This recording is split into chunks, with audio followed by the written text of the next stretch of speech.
Mas a nossa concordância começa a desaparecer quando as pessoas pensam que houve uma manifestação e pronto, não há o que refletir sobre ela. Eu sou daqueles que acham que é preciso refletir. O Bolsonaro é um político que está sob a carga do governo, da Polícia Federal, da Justiça e da grande imprensa. No entanto, ele conseguiu mobilizar milhares de pessoas. Não creio que nenhum político brasileiro, nesse momento, exceto possivelmente o próprio presidente da República, tenha condições de mobilizar tanta gente. E isso é um dado importante. Como que uma pessoa tão desgastada, através da imprensa e pela pressão das instituições, continua com tanto apoio popular. Eu acho que ali havia pessoas que são bolsonaristas, que gostam do Bolsonaro e o apoiam de uma forma incondicional.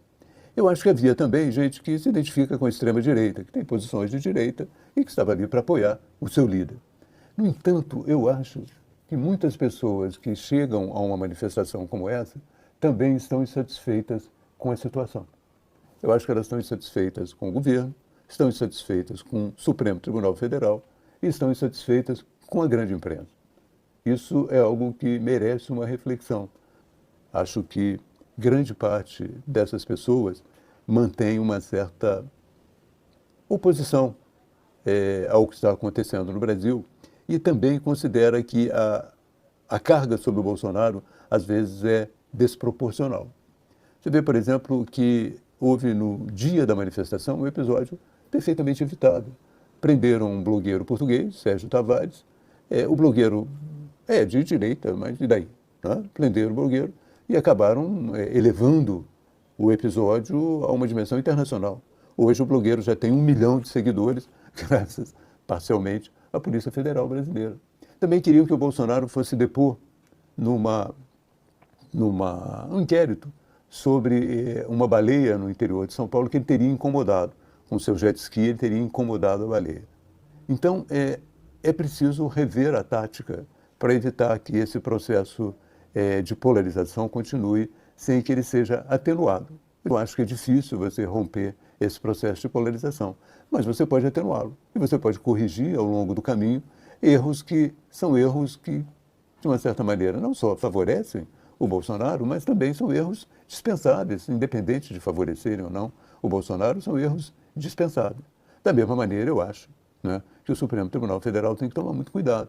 Ele está se preparando para praticamente anistiar a dívida das empresas que fizeram um acordo de leniência no período da Lava Jato. Essas empresas usaram a corrupção, essas empresas, algumas delas foram à imprensa pedir desculpas pelo que fizeram, e, no entanto, a partir de uma decisão do Toffoli, já começaram a ser, de uma certa maneira, dispensadas das suas multas.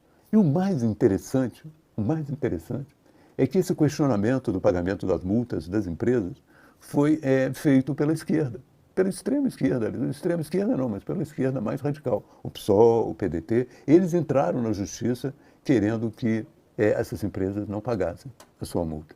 Então eu fico perguntando, que país é esse? É uma jabuticaba bem brasileira, né? Partidos de esquerda entram na justiça para aliviar a multa de empresas que devem ao Tesouro Nacional. Algumas delas, como no caso da JF, devem também, a sua dívida é importante também para os pensionistas, para os aposentados.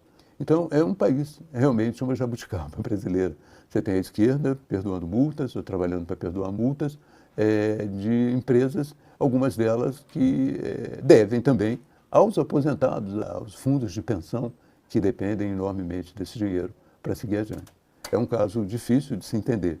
Essas coisas todas fazem com que, não só que exista polarização, eu acho que ela já tem uma base, como eu disse, muito grande na internet, mas elas fazem com que o Bolsonaro consiga, de uma certa maneira, como é um líder que ainda está vivo e que ainda incorpora, de uma certa maneira, uma resistência ao governo que está aí, o Bolsonaro atraia um número de seguidores muito maior do que atrairia, porque ele continua sendo, de uma certa forma, aquilo que ele representou em 2018, uma espécie de catalisador da insatisfação popular com essas instituições, com o governo, com a Polícia Federal, com o Supremo Tribunal Federal, com a imprensa e até com a academia.